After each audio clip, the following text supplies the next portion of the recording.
함께한다는 것의 소중함, 즐거움, 홀로 있는 자만이 느낄 수 있는 감정이지요. 소속감, 외로움을 이길 수 있는 강력한 단어입니다. 교회의 성장을 가장 열망하게 하는 단어, 소속감과 함께함.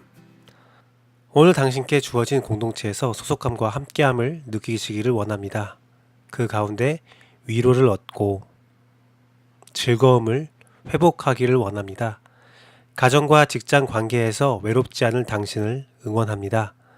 힘듦과 고통 가운데서 당신의 손을 잡아줄 누군가를 기대합니다. 설사 그러한 사람이 아무도 없다 해도 눈을 감고 마음의 손을 대보십시오. 우리에게는 성령님의 함께함을 허락받았습니다. 성령님께서는 오늘 당신과 함께 하고 계십니다. 인싸와 아싸, 기성세대와 신세대, 종교와 삶, 꿈과 현실을 이어주는 브릿지가 되고 싶습니다. 정통 기독교 방송의 꿈을 꾸고 있는 CR 침례교회 김규배 목사였고요. 오늘의 브릿지 시작하도록 하겠습니다.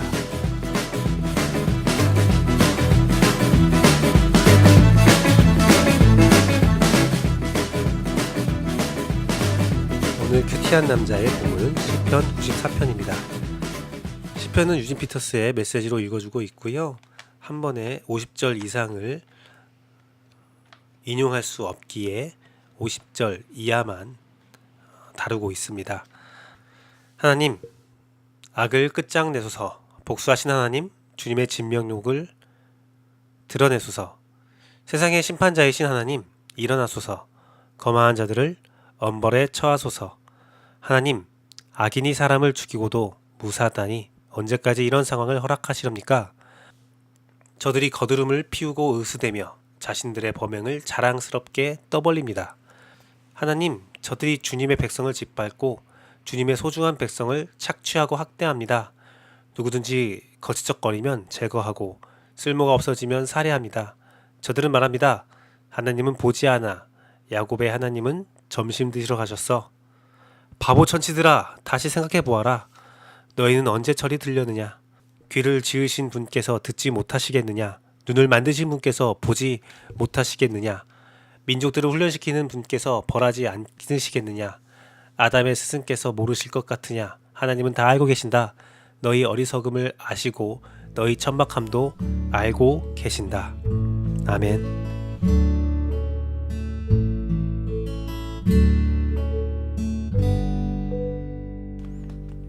꼼짝 마라 악인들아. 우리는 그래도 돼. 하나님은 모르시고 침묵하시는가? 혹은 하나님의 침묵은 또 하나의 동의를 뜻하는가? 하나님이 없는 것처럼 행동하는 자들을 보면 이런 생각이 듭니다. 또는 하나님이 없는 것처럼 행동하는 자들의 레파토리가 그러하지요. 마치 자기가 하나님인 양 하나님의 침묵을 이용합니다. 성서의 권위와 가치를 완전히 무시하는 행위를 부끄럽지 않게 행합니다. 하지만 악인의 행위를 하나님이 모르시는 것이 아닙니다. 하나님은 듣고 계시며 보고 계십니다.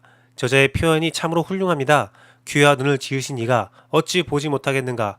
하나님의 진노의 마일리지가 쌓이고 있다는 것이죠. 모든 것을 다 알고 계신 이가 아담을 찾듯 우리에게 물어보십니다. 아담아, 내가 어디 있느냐? 알고 물어보시는 거예요. 다만 우리의 대답을 듣고 싶은 것입니다. 기회를 주고 참고 기다리시는 그 인내를 이용하여 진노를 더 쌓지 말아야 합니다. 시편서 저자의 아픔은 두 가지의 마음이 충돌합니다. 악인에 대한 분노와 악인에 대한 애처로움입니다. 그들의 행위를 보면 분노가 치솟지만 그가 아는 하나님의 속성을 보면 그들이 한없이 불쌍해집니다. 그래서 설득하려 하지요. 그의 설득은 성공할까요? 역사적으로 보면 설득은 성공하지 않습니다. 잘못되고 왜곡된 생각일지 모르지만 토론으로 상대방의 생각을 바꾸는 것은 쉽지 않습니다. 그랬다면 100분 토론의 패널들은 진작 그 자리를 바꿨을 거예요.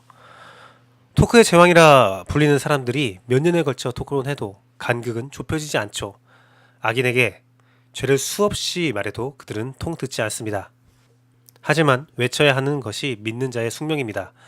그래야 그들이 구원적인 징계를 만났을 때 조금이나마 정신 차릴 수 있기 때문이죠. 그제서야 하나님을 볼 수 있다는 것도 하나님의 축복이기 때문입니다. 오늘날 하나님이 없는 것처럼 행동하는 자들에게 하나님이 다 기억하신다는 것을 분명하게 말할 줄 알아야 합니다. 선포합시다. 이사야에게 하나님은 심판의 예언을 주시고 선포하라고 하십니다. 선포하지 않으면 죄값을 이사야에게 묻겠다고 하시죠. 선포해야 합니다. 나만 알고 있으면 안 됩니다. 그들이 듣지 않는다고 해서 침묵해서는 안 됩니다. 반드시 선포해야 합니다. 그것이 책무이며 그것이 그들을 위한 최고의 배려입니다. 나에게도 선포하기 원합니다. 하나님이 없다 생각하고 행하는 죄악이 나라고 없겠습니까? 또한 기대하고 소망해야 합니다. 하나님은 침묵하시지 않을 것이기 때문이죠. 내가 당한 것을 하나님께서는 기억하시고 다 갚아주실 겁니다. 믿음을 포기하지 말고 기대를 포기하지 말고 오직 하나님 안에서 머물기를 간절히 바랍니다.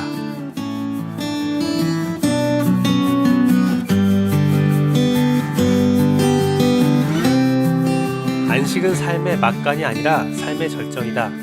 자신의 시간을 영으로 채워줄 줄 아는 자가 영혼을 획득한다. 중요한 것은 공간이 아니라 시간이다.